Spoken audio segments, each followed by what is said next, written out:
The stars around Earth grew dark as thousands of alien ships blocked out their light. Admiral Veltar stood on the bridge of his massive war vessel, watching the small blue planet through the viewing screen. Behind him, officers from 47 different alien species worked at their stations. The biggest fleet in galactic history had come to Earth, and they were not here to make friends. Veltar's skin was purple and rough like old leather. His forearms moved quickly across the control panels as he prepared to send a message to the humans below. For 3 years, the galaxy had watched Earth's peoples spread across space like a disease. They took planets that did not belong to them. They destroyed peaceful alien settlements. They broke every rule that kept peace between the stars. "Open all communication channels," Veltar commanded. His voice was deep and made the metal walls of the ship vibrate. "Let every world in the galaxy hear what we say to these criminals." On Earth, Chairman Jiho sat in the emergency meeting room deep underground. The Earth Defense Council had been talking for 6 hours straight. The room was full of smoke from too many people breathing in the small space. Everyone was scared, but they tried not to show it. Jiho was a thin man with gray hair and tired eyes. He had led Earth's government for 8 years, but nothing had prepared him for this moment. Around the long metal table sat the most important people on Earth. They all looked at him, waiting for answers he did not have. "The alien fleet has 10,000 ships," said Wubin, the military commander. He was younger than Jiho, with strong shoulders and hands that always moved when he talked. "Our defense systems can maybe destroy 100 of them before they wipe us out completely." Wubin stood up and walked to the big screen on the wall. It showed the enemy fleet as red dots surrounding Earth's solar system. "We should fight them," he said, hitting the table with his fist. "Humans have never surrendered without a battle. Why should we start now?" Neon, the chief diplomat, shook her head. Her long black hair moved as she turned to face Wubin. "Fighting will only get everyone killed faster," she said softly. "Maybe we can talk to them. Maybe we can explain that things are not what they seem." "Explain what?" Wubin shouted. "They have evidence of everything we did. They have pictures of destroyed alien bases. They have recordings of our ships attacking their people. What can we possibly say to change their minds?" The room fell silent. Everyone knew Wubin was right. The evidence against humanity was clear and strong. Earth's colonies had expanded into space that belonged to other species. Human military ships had destroyed alien outposts. The galaxy saw humans as dangerous invaders who could not be trusted. Suddenly, all the screens in the room turned bright white. Then Admiral Veltar's ugly face appeared, looking down at them like an angry god. His 4 eyes glowed red as he began to speak. "People of Earth," Veltar said, "you have been found guilty of crimes against the Galactic Confederation. Your species has broken the sacred treaties of Kepler Station. You have invaded neutral space. You have destroyed peaceful settlements. You have murdered innocent beings who wanted only to live in harmony." Jiho felt his hands shake as he listened. Around the table, the other council members looked like they wanted to run away and hide. "The evidence against you is complete," Veltar continued. "We have documented 47 separate attacks by human forces against Confederation members. We have recordings of your military leaders planning these invasions. We have survivors who watched your ships destroy their homes." The screen changed to show pictures of burned alien cities. Smoking ruins stretched as far as the eye could see. Bodies of strange creatures lay scattered in the dirt. Human weapons and ship parts could be seen among the destruction.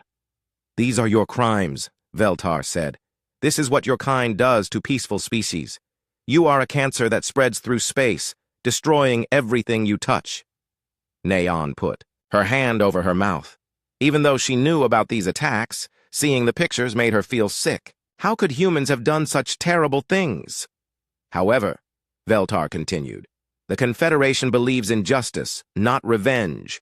We will give you one chance to surrender. Send your leaders to stand trial for their crimes. Accept punishment for what you have done. Do this, and we will allow your species to survive." The Admiral's 4 arms spread wide as he delivered his final words. "You have 24 hours to respond. If you refuse to surrender, every human world will be destroyed. Your species will be wiped from existence. Choose wisely." The screen went black. For a long moment, nobody in the room said anything. The only sound was the humming of computers and the quiet breathing of very scared people. "Well," said Jiho finally, "that could have gone better." Wubin slammed his hand on the table again. "They want us to just give up and die. No way! We need to call every human ship back to Earth. We need to prepare for the biggest battle in our history." "With what?" asked Minji, the records keeper. She was a small woman who usually stayed quiet during meetings, but now she looked angry. "They have 10,000 ships. We have maybe 300, and most of them are far away protecting our colonies." "Then we bring the colonies home," Wubin said. "We gather every weapon we have. We make them pay for every human life they take." "And accomplish what exactly?" Neon asked. "Get everyone killed faster? Make the galaxy think we are even more dangerous than they already believe?" Jiho stood up slowly. His old bones ached from sitting too long and his head hurt from thinking about impossible choices. "The real question is whether we actually did the things they say we did." "Of course we did them," said Do-hyun, another military officer. "I have all the reports right here. Human Colony Ship 7 destroyed an alien research station in the Vega system. Human Defense Force ships attacked a Krillian outpost near Proxima Centauri. We have been expanding into their space for months." "But why?" Jiho asked. "Why did we do these things? Our colonies were supposed to stay in human space. Our military was supposed to protect, not attack. What changed?" Nobody had a good answer for that question. The attacks had started suddenly, without explanation. Colony ships that had been peaceful for years had suddenly become aggressive. Military commanders who had always followed orders had begun attacking alien settlements without permission from Earth. "It does not matter why," Wubin said. "What matters is that we did it, and now they want to make us pay. I say we make them pay instead." "And I say we need to think about this more carefully," Neon replied. "Something about this whole situation feels wrong. Why would our people suddenly start attacking aliens? Why would colony ships that needed alien trade to survive suddenly declare war on their customers?" Jiho walked to the window and looked up at the dark sky. Even in daylight, he could see some of the alien ships. They looked like tiny stars, but he knew each one carried enough weapons to destroy entire cities. 24 hours, he said quietly. "They gave us 24 hours to decide if our species lives or dies." "What are you thinking, Jiho?" Neon asked. The old man turned around and looked at each person in the room. These were the smartest, bravest, most capable people on Earth. If anyone could find a way out of this mess, it would be them. "I am thinking," Jiho said slowly, "that maybe there is a third option. Something the aliens are not expecting. Something that might give us a chance to survive and learn the truth about what really happened." "What kind of third option?" Minji asked. Jiho sat back down and folded his hands on the table. "What if we surprise them by doing exactly what they want us to do?" The room fell silent again as everyone tried to understand what their leader was suggesting. Outside, the alien fleet waited in the darkness, ready to destroy everything humans had ever built. Time was running out and Earth needed a miracle. The next morning, Chairman Jiho stood in front of the biggest television camera on Earth. Behind him, the entire Earth Council sat in perfect rows.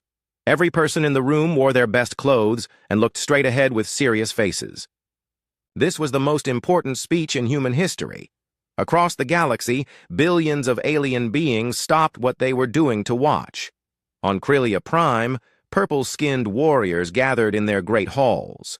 On the water world of Atlantica, the fish people floated in their crystal cities to hear what the humans would say. Even the gas creatures of Nebula 7 paused their endless dancing through the clouds. Everyone expected the humans to make excuses. They expected lies, angry words, or desperate attempts to blame someone else. What they got instead shocked the entire galaxy. "People of the Confederation," Jiho began. His voice was calm and clear. "I am Chairman Jiho of the Earth Defense Council. I speak for all humans everywhere. Today, I stand before you to accept responsibility for the crimes our species has committed." Admiral Veltar almost fell out of his command chair.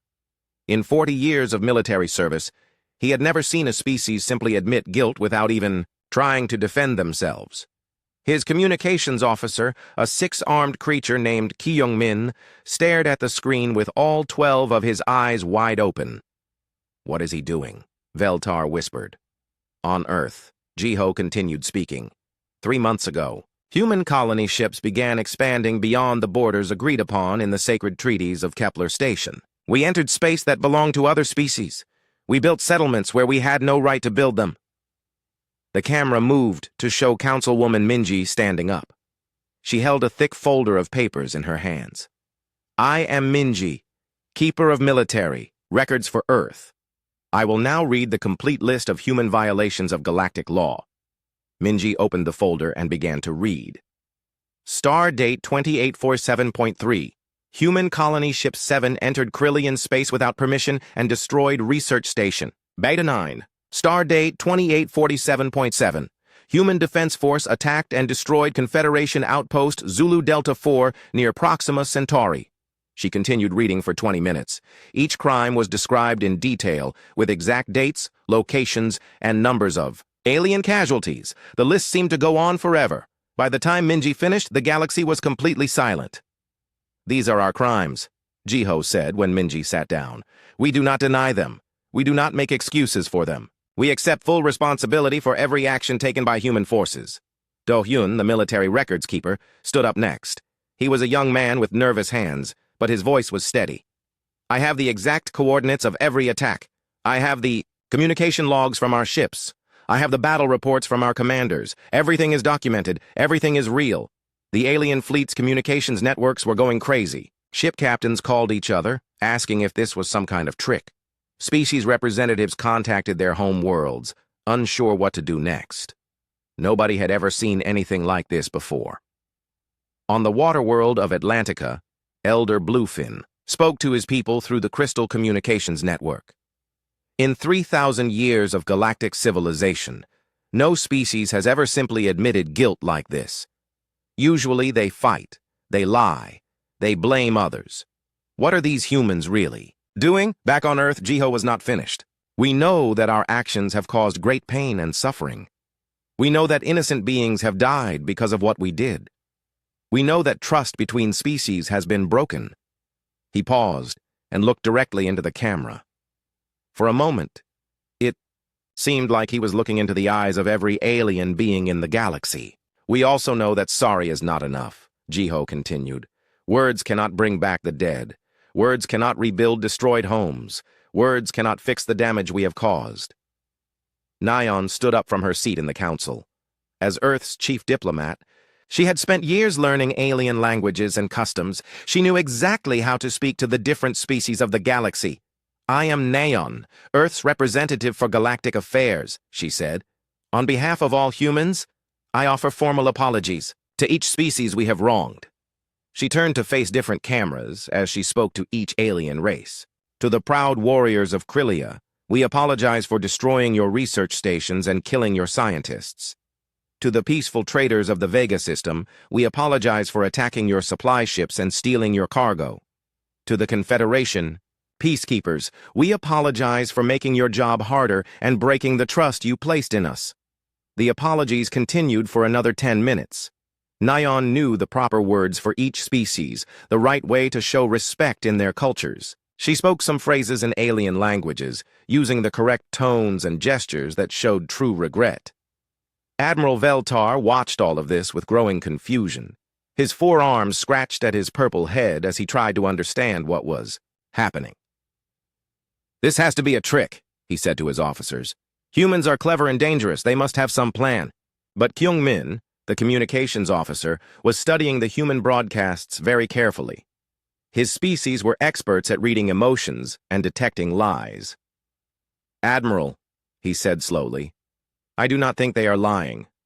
Their body language, their voice patterns, their brain activity readings, everything suggests they are telling the truth. Impossible, Veltar growled. Nobody surrenders this easily. On Earth, Jiho was reaching the end of his speech. The Confederation has demanded that human leaders stand trial for war crimes. We accept this demand. We will surrender ourselves to galactic justice. He gestured to the other council members. We ask only that you judge our entire species based on the actions of a few. Most humans knew nothing about these attacks. Most humans want only to live in peace with our galactic neighbors. However, Jiho continued. We understand if you cannot forgive us. We understand if trust can never be rebuilt. We will accept whatever punishment the Confederation decides is fair. The chairman took a deep breath before speaking his final words. To every being in the galaxy who has suffered because of human actions, we are truly sorry. We hope that someday our species can prove that we are better than our worst mistakes. The broadcast ended, and Earth went silent. Across the galaxy, confusion reigned. The Krillian High Command held emergency meetings. The Atlantica Council debated for hours in their underwater cities. The Nebula 7 gas creatures spun in agitated circles through their cloudy homes. Nobody knew what to do with humans who simply admitted guilt and asked for punishment. Admiral Veltar called a meeting of all fleet commanders, representatives from every species in the attack force gathered in his ship's main conference room. The room was huge, designed to hold beings of many different sizes and shapes. Well, Veltar asked the assembled aliens, what do we do now? Commander Zephylos of the Tribunal Forces spoke first.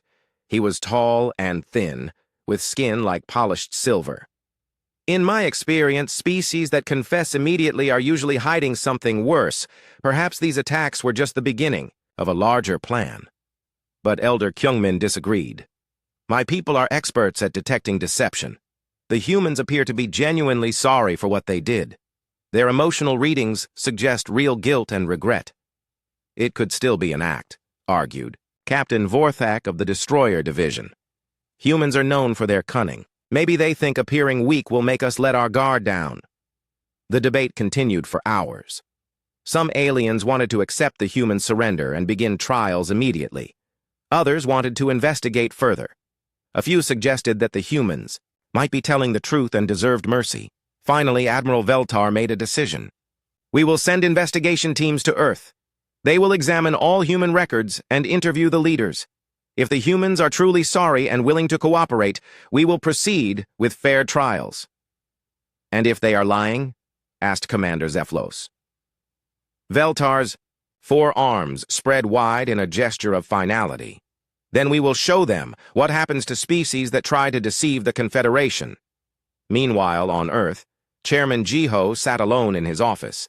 The other council members had gone home to spend time with their families before the alien investigators arrived. Outside his window, Jiho could see the lights of the alien fleet growing brighter as ships moved closer to Earth. Neon knocked on his door and entered without waiting for permission. That was either the bravest thing anyone has ever done, or the stupidest, she said. Jiho smiled sadly. Maybe both. But it was the only choice that gave us any chance at all. Do you really think this will work? Neon asked. I think, Jiho said quietly, that the truth has a way of coming out, even when people try to hide it. And I think the aliens are about to learn some very interesting things about what really happened in those outer colonies. Outside, the first alien investigation ships entered Earth's atmosphere. The next phase of humanity's gamble was about to begin. 3 alien ships landed on Earth the next day. They came down like silver teardrops from the sky, their engines making no sound as they touched the ground outside Earth's capital city.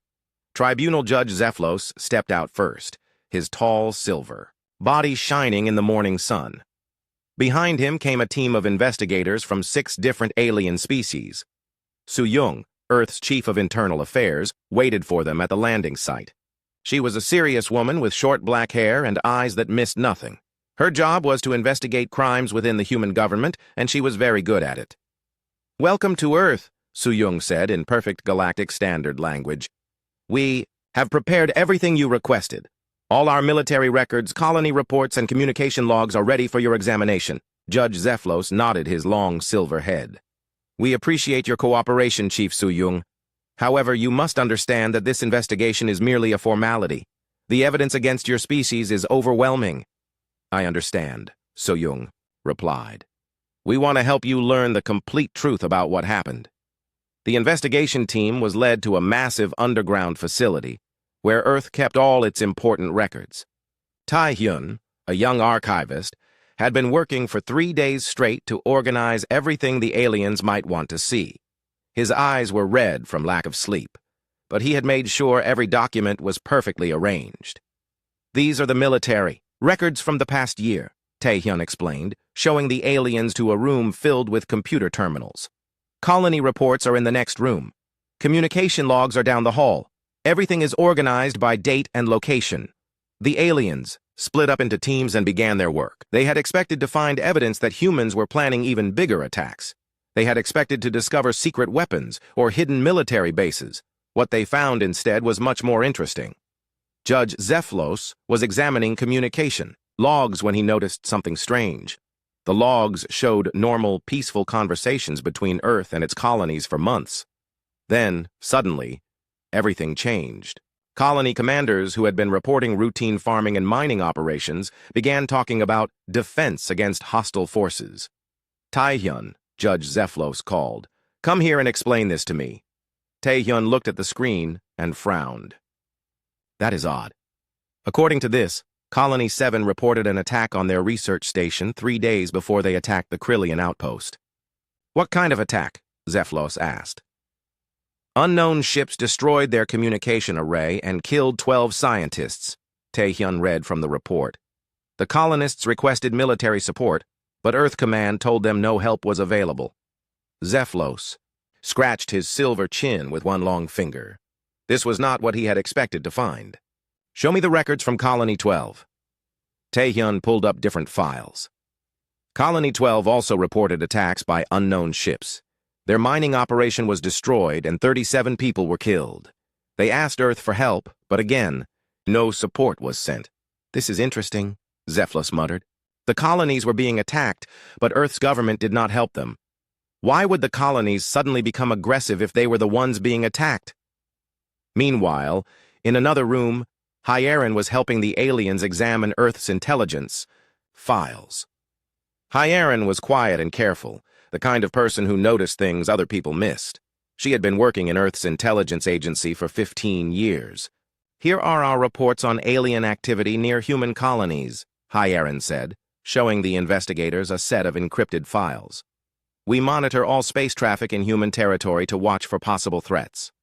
An alien investigator named Corthex studied the files. He was short and round with green skin and too many eyes. "These reports show unidentified ships in human space, ships that do not match any known Confederation designs." "Yes," Hyeron said carefully. "We noticed increased activity by unknown vessels starting about 4 months ago. They appeared to be watching our colonies, but we could not identify who they belonged to." "Did you report this to the Confederation?" Corthex asked. "We tried," Hyeron replied, "but our messages to Confederation headquarters were never answered. We assumed they were too busy with more important matters." Corthex made notes on his portable computer. This was very strange indeed. Unknown ships watching human colonies, attacks on human settlements, and no response from Confederation headquarters when Earth asked for help. In the communication center, another team of investigators was working with Minho, Earth's senior communications technician.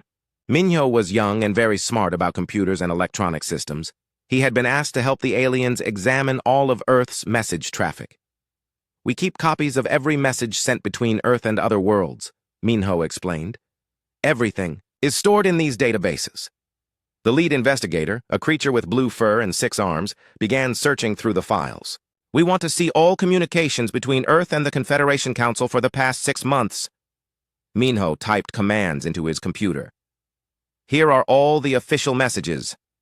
But there is something strange you should know about." "What is?" "Strange?" the blue-furred alien asked. 3 weeks ago, I started finding encrypted messages hidden in our regular communication traffic," Minho said. "Messages that nobody in Earth's government sent or received. Someone was using our communication network to send secret information." The alien investigator's 6 arms stopped moving. "Show me these messages." Minho brought up a series of files on his screen. "I cannot read them because they are encrypted, but I can tell you when they were sent and where they went. Most of them were sent to ships in Admiral Veltar's fleet." "Someone was sending secret messages to our fleet?" the alien asked, his voice rising with excitement. "Yes," Minho replied. "And the timing is very interesting. The messages started right after our colonies began reporting attacks by unknown ships." Back in the main investigation room, Judge Zeflos was putting together a timeline of events. What he was finding did not match the story that Admiral Veltar had told the galaxy. Tae-hyun, he called to the young archivist. I need you to help me understand something. According to our records, the first human attack happened on star date 2847.3. But according to your records, human colonies were being attacked for weeks before that date. Tae-hyun looked at the files on his computer screen. That is correct, Your Honor. Our colonies sent many reports about mysterious attacks. Ships with no identification would appear, destroy parts of our settlements, and then disappear. And Earth's government did nothing to help? Earth Command said they were investigating, but no military ships were sent to protect the colonies, Tae-hyun explained. The colony commanders were told to defend themselves as best they could. Judge Zeflos felt a strange sensation in his chest. In his many years as a tribunal judge, he had learned to recognize the feeling that came when a case was not what it seemed to be. Show me the records from the day Colony 7 attacked the Krillian research station, he ordered. Tae-hyun pulled up the files. Here is the colony commander's report. He says that 3 unidentified ships destroyed their water processing plant and killed 18 colonists. The attackers were using Krillian weapons, but the ships did not respond to Krillian identification. Codes. The attackers were using Krillian weapons but flying unknown ships? Zeflos asked. Yes, Your Honor. The colony commander thought the ships might be stolen Krillian vessels being used by pirates or smugglers. Zeflos read the report more carefully. According to the document, Colony 7 had tried to contact the real Krillian authorities to report the attack, but their messages were intercepted and destroyed before they could be sent. Feeling abandoned and under attack, the colony commander had finally decided to strike back at what he thought was a Krillian military base. He attacked the research station because he thought the Krillians were already attacking him, Zeflos realized. It appears so, Your Honor, Tae-hyun said quietly. Similar patterns appeared in all the other cases. Human colonies reported attacks by unknown ships using weapons from different alien species. The colonies tried to contact Earth or the Confederation for help, but their messages were either ignored or mysteriously lost. Finally, desperate and afraid, the colony commanders had decided to fight back against what they thought were their attackers. That evening, Judge Zeflos called a meeting of all the investigation teams. They gathered in the main conference room of the Earth facility, surrounded by boxes of documents and computer files. I think we have a problem, Zeflos announced. The evidence suggests that human colonies were being attacked by unknown forces for weeks before they began their so-called aggressive actions. Corthex, the green-skinned investigator, nodded in agreement. The intelligence files show unidentified ships watching human settlements. Earth requested help from the Confederation, but no response was ever received. The blue-furred communications expert added his findings. Someone has been using Earth's communication network to send encrypted messages to Admiral Veltar's fleet. The messages began right after the mysterious attacks on human colonies started. What are you suggesting? Asked another investigator. Judge Zeflos looked around the room at his fellow aliens. I am suggesting that the humans may not be the criminals in this case. I am suggesting that someone else orchestrated these attacks to make. Judge Zeflos demanded an emergency meeting with Earth's leadership. Within 2 hours, he was sitting across from Chairman Jiho in the same underground room where the Earth Council had first learned about the alien fleet. This time, however, the mood was very different. Chairman Jiho, Zeflos began, his silver skin gleaming under the bright lights. My investigation has revealed some very disturbing information. I need you to tell me the truth about what your government knew and when you knew it. Jiho looked tired, but his eyes were sharp and alert. Beside him sat Junho, Earth's intelligence chief. Junho was a quiet man who rarely spoke in meetings, but his job was to know everything that might threaten Earth's security. What exactly do you want to know, Judge Zeflos? Jiho asked. I want to know if you were aware that your colonies were being attacked before they began their so-called aggressive actions, Zeflos replied. Jiho and Junho exchanged glances. After a moment, Junho nodded slightly. Yes, Jiho said simply. We knew. Zeflos felt his heart rate increase. You knew your colonies were under attack, but you did nothing to help them? We did what we could, Junho said, speaking for the first time. But the situation was more complicated than it appeared. Junyo opened a sealed briefcase and pulled out a thick folder marked with Earth's highest security classification. 3 months ago, we began receiving reports of mysterious attacks on our outer colonies. Ships with no identification were destroying settlements and killing colonists. "Why did you not report these attacks to the Confederation?" Zeflos asked. "We tried," Junho replied. "But something very strange happened. Every time we sent a message to Confederation headquarters, we received an automatic reply saying that our complaint had been filed and would be investigated. But no investigation ever happened. No one ever contacted us for more information." Zeflos frowned. "That is highly unusual. The Confederation takes attacks on member species very seriously. That is what we thought too," Junho continued. "So we decided to investigate on our own. What we found was shocking." Junho opened the folder and spread out photographs and documents across the table. 2 of our best intelligence agents, Yuna and Seung-hoon, were sent to infiltrate the groups responsible for attacking our colonies. The photographs showed 2 young humans disguised as alien traders. Yuna was a small woman with clever eyes and a talent for languages. Seung-hoon was tall and strong, perfect for blending in with rough crews of space pirates or smugglers. "What did they discover?" Zeflos asked, though he was beginning to suspect the answer. "They discovered that the attacks on our colonies were not random," Junho said. "They were carefully planned operations carried out by military vessels that had been modified to look like civilian ships." Zeflos studied the photographs more carefully. They showed alien ships with their identification markings removed or changed. Weapon systems that did not match the ships they were mounted on, military equipment being loaded by crews wearing no uniforms. "But who was behind these operations?" Zeflos asked. Junho pulled out another set of documents. "That took longer to discover. Yuna and Seung-hoon had to work very carefully to avoid being caught. But eventually, they traced the operations back to their source. The documents showed communication logs, supply records, and financial transactions. All of them pointed to the same conclusion. The attacks on human colonies were being organized and funded by a group within the Confederation's own military leadership. "Admiral Veltar," Zeflos whispered, reading the name at the top of several documents. "Admiral Veltar and at least 15 other high-ranking Confederation officers," Junho confirmed. "They have been planning this operation for over a year." Zeflos felt sick to his stomach. "Planning what operation?" "The complete destruction of humanity," Jiho said quietly. "The attacks on our colonies were designed to provoke us into responding with violence. When our desperate colonists finally fought back, it gave Veltar the excuse he needed to bring a massive fleet to Earth." Junho spread out more documents showing the conspiracy in detail.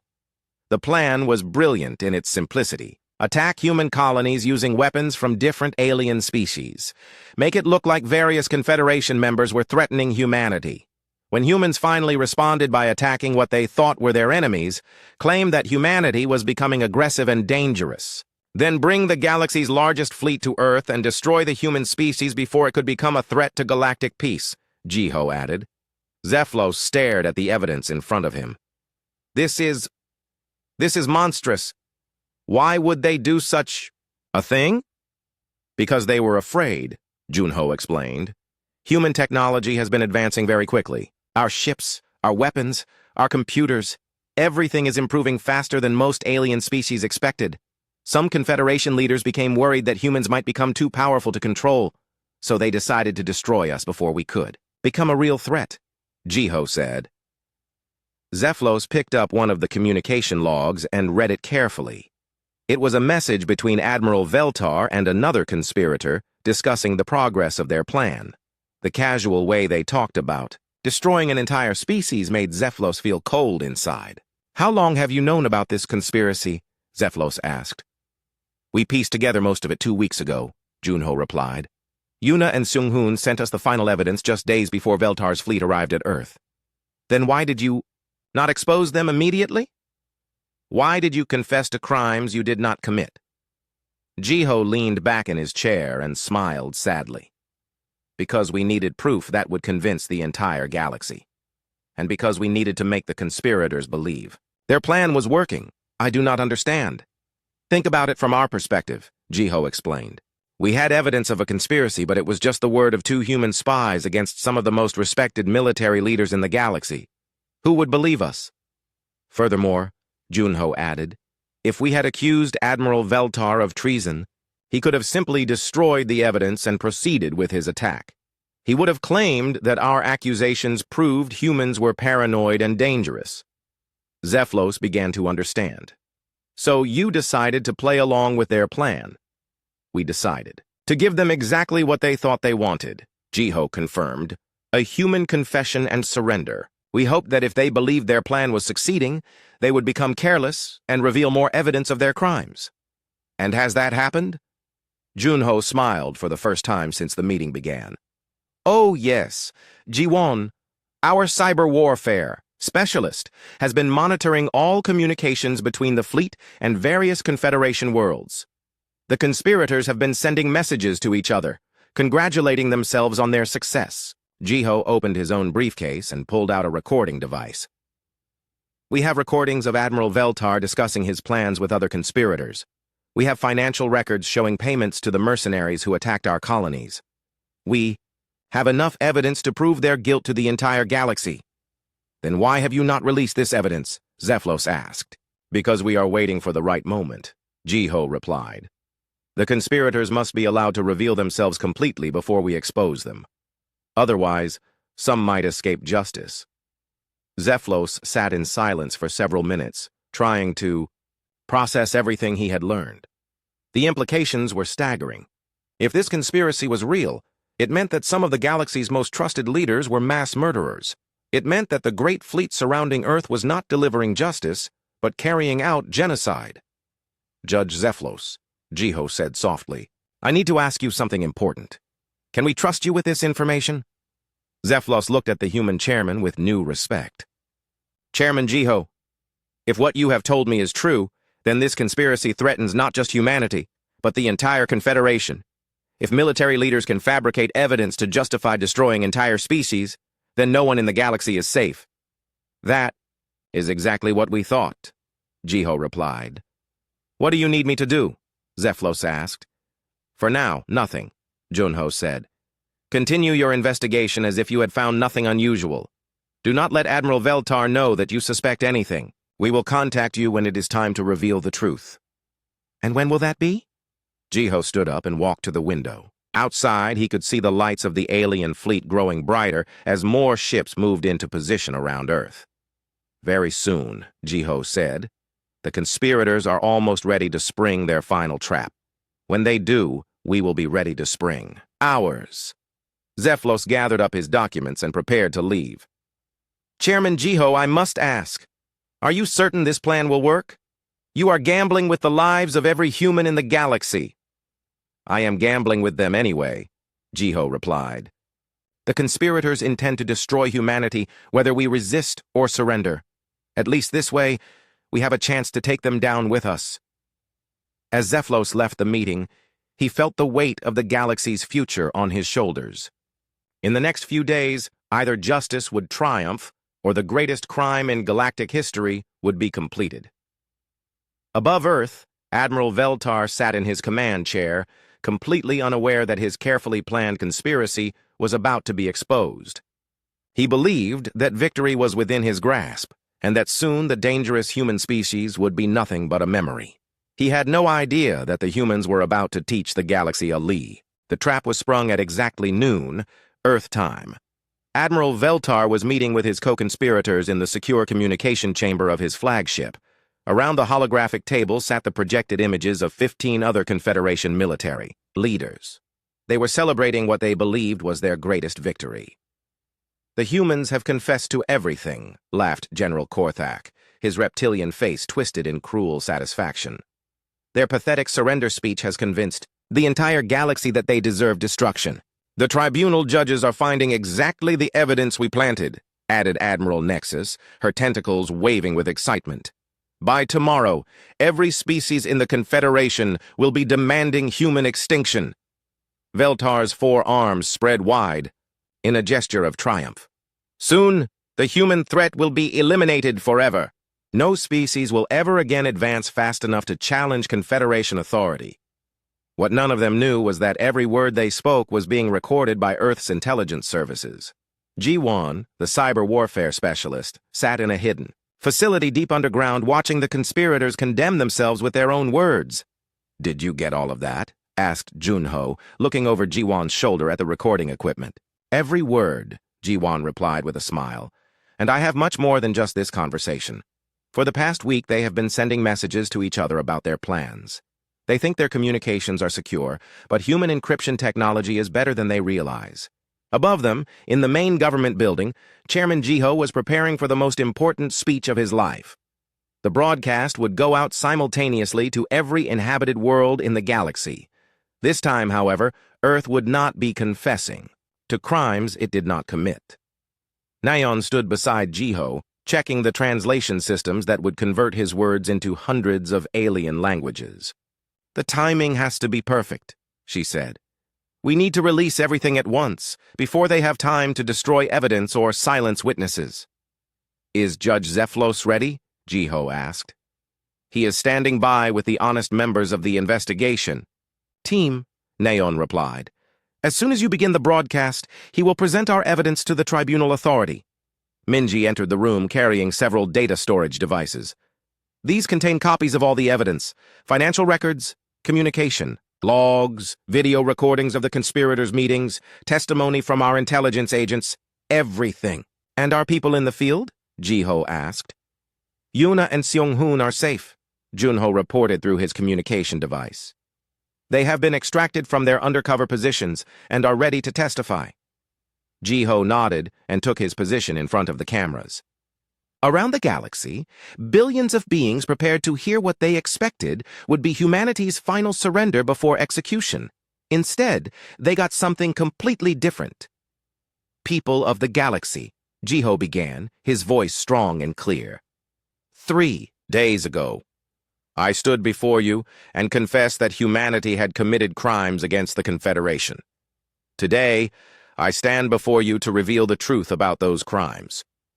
On Admiral Veltar's ship, alarms began sounding immediately. The Admiral's 4 eyes went wide as he realized what was happening. "Cut the transmission!" he screamed at his communications officer. "Block all signals from Earth!" But Kyung-min, the communications officer, was no longer taking orders from Veltar. "I cannot do that, Admiral," he said calmly. "As a loyal member of the Confederation, I have a duty to ensure that all species hear the truth." Back on Earth, Jiho continued his speech.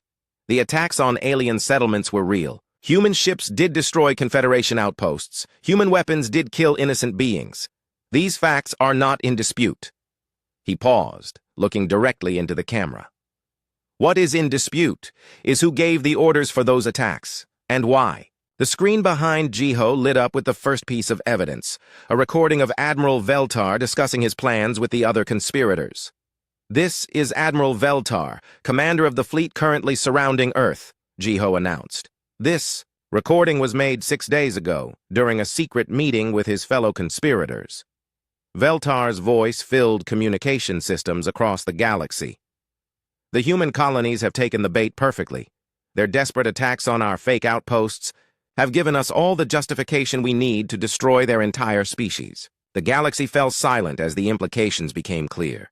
Jiho continued. "For 3 months, Admiral Veltar and his conspirators used unmarked ships to attack human colonies. They killed our people, destroyed our settlements, and made it appear that various Confederation species were threatening humanity. More evidence appeared on screens across the galaxy, financial records showing payments to mercenary groups, supply manifests for weapons used in the attacks, communication logs between the conspirators as they planned each phase of their operation. When our desperate colonists finally fought back against what they thought were their attackers, the conspirators had the excuse they needed," Jiho explained. "They could claim that humanity was becoming aggressive and dangerous. They could justify bringing the galaxy's largest fleet to destroy us." Minji stepped forward and began reading from the evidence files. "Admiral Veltar, conspiracy to commit genocide. General Korthak, mass murder of civilian populations. Admiral Nexus, treason against the Confederation." The list of crimes goes on and includes 16 high-ranking military officers from 8 different species. Meanwhile, on ships throughout the fleet, honest officers were making difficult decisions. Captain Velthon of the Krillian heavy cruiser Domination had served the Confederation faithfully for 30 years. When he heard the evidence against Admiral Veltar, he did not hesitate. "Attention all ships," Velthon broadcast on the fleet command. Frequency. "I am Captain Velthon of the KHC Domination. I am withdrawing my ship from Admiral Veltar's command, effective immediately. I call upon all loyal Confederation officers to do the same." Within minutes, 2/3 of the fleet had declared their independence from Veltar's command. Ship after ship powered down their weapons and moved away from Earth, their crews refusing to participate in genocide. Veltar watched his carefully planned conspiracy crumble around him. "This is mutiny!" he screamed into his communicator. I am the lawful commander of this fleet." "No," came a new voice over the communication system. "You are a traitor and a mass murderer." The voice belonged to Admiral Kethval of the Serenity Coalition, one of the most respected military leaders in the galaxy. His massive battleship emerged from hyperspace, flanked by a dozen other vessels. "Admiral Veltar," Kethval announced, "by the authority of the Confederation Council, you are under arrest for crimes against galactic civilization." Back on Earth, Nayon took over the broadcast. As Earth's chief diplomat, she had the knowledge and authority to address the galaxy's legal institutions. "Citizens of the Confederation," she began. "The evidence we have presented today proves that humanity has been the victim of the greatest conspiracy in galactic history. But this conspiracy threatens more than just our species." She gestured to new documents appearing on the screens. "Our intelligence services have discovered that Admiral Veltar's group was planning similar operations against 3 other species. The Meditation Monks of Tranquil 7 were next on their list, followed by the Crystal Singers of Harmony Prime. The galaxy reacted with shock and horror. If the conspirators could fabricate evidence against humanity, they could do the same to any species that became inconvenient. This conspiracy was not just about destroying humanity," Nayon continued. "It was about establishing a new order in the galaxy, one where a small group of military leaders could decide which species lived and which died." Judge Zeflos appeared on the broadcast, his silver skin gleaming as he addressed his fellow tribunal members. "I have examined all evidence presented by Earth's government. I have verified the authenticity of their recordings and documents. I can confirm that humanity has been the victim of an elaborate deception. Furthermore," Zeflos continued, "I call upon the Confederation Council to immediately suspend all hostile actions against Earth and begin formal proceedings against the true criminals in this case." The broadcast continued for 2 more hours, as Earth presented the complete evidence of the conspiracy. Communication logs, financial records, testimony from Yuna and Sung Hoon, recordings of the conspirators planning their crimes, everything was laid out for the galaxy to see. By the time the broadcast ended, the tide of galactic opinion had completely reversed. Instead of seeing humanity as dangerous aggressors, the galaxy now saw them as victims who had shown remarkable restraint and wisdom in exposing a threat to all civilized species. Admiral Veltar and his remaining loyal ships were surrounded by Confederation forces. The conspiracy was broken, the evidence was overwhelming, and justice was finally within reach. But the most important victory was not military or legal, it was moral. Humanity had chosen to seek truth and justice rather than revenge. They had risked everything to expose a conspiracy that threatened not just themselves, but the entire galactic community. As Chairman Jiho ended the broadcast, he knew that the relationship between humanity and the galaxy would never be the same. The question now was whether it would be better or worse than before. The answer to that question would determine the future of Galactic. 6 months later, Chairman Jiho stood in the Great Assembly Hall of the Confederation Council. The massive chamber could hold representatives from all member species, its curved walls rising high above seats designed for beings of every shape and size. Today, however, the mood was very different from the usual political debates and trade negotiations. Today was the day of the Veltar trials. Admiral Veltar sat in the prisoner's dock, his 4 arms chained together, his purple skin looking pale and sickly under the bright lights. Beside him sat 15 other conspirators, all awaiting judgment for their crimes against galactic civilization. Judge Zeflos presided over the proceedings, his silver form commanding respect from every being in the chamber. Admiral Veltar, you have been found guilty of conspiracy to commit genocide, treason against the Confederation, murder of civilian populations, and falsifying evidence to justify military action. Do you have anything to say before sentence is passed? Veltar raised his head slowly. For a moment, his old arrogance flickered in his eyes. I did what I thought was necessary to protect the galaxy from a dangerous species. History will judge, whether I was right or wrong. History has already judged you, Zephylos replied coldly. You are a mass murderer and a traitor. You will spend the rest of your life in the penal colonies of Darkness 7, contemplating the innocent lives you destroyed. The gallery erupted in approval as the sentences were read. Life imprisonment for the leaders, disgrace and dismissal for their followers, financial reparations to be paid to the families of their victims. But the trials were only the beginning of the changes sweeping through galactic civilization. Admiral Kethval, now serving as the Reformed Confederation's military commander, approached the podium to address the assembly. His species was known for their wisdom and fairness, qualities that made him perfect for rebuilding trust between the military and civilian populations. The Veltar conspiracy has revealed dangerous weaknesses in our system of government, Kethval announced. We have learned that a small group of individuals can manipulate evidence, hide communications, and plan genocide without detection. This must never happen again. Hyerin, now serving as humanity's representative to the new Interspecies Intelligence Agency, stood to address the assembly. Her experience with Earth's intelligence services had made her an expert on detecting conspiracies and preventing secret wars. The new intelligence protocols will ensure complete transparency between member species, Hyerin explained. Every military operation will be monitored by observers from at least 3 different species. All communications between military leaders will be recorded and reviewed by civilian oversight committees. Suyong, recently appointed as the first human member of the Galactic Tribunal, added her own perspective. We are also establishing new procedures for investigating claims of aggression between species. No longer will accusations be accepted without thorough investigation by neutral parties. The reforms were sweeping and comprehensive. The old system of blind trust between military leaders was replaced with careful oversight and transparency. Communication networks were redesigned to prevent secret conspiracies. New legal procedures ensured that no species could be condemned without proper evidence and fair trials. But the most important changes were not in laws and procedures, they were in attitudes and relationships.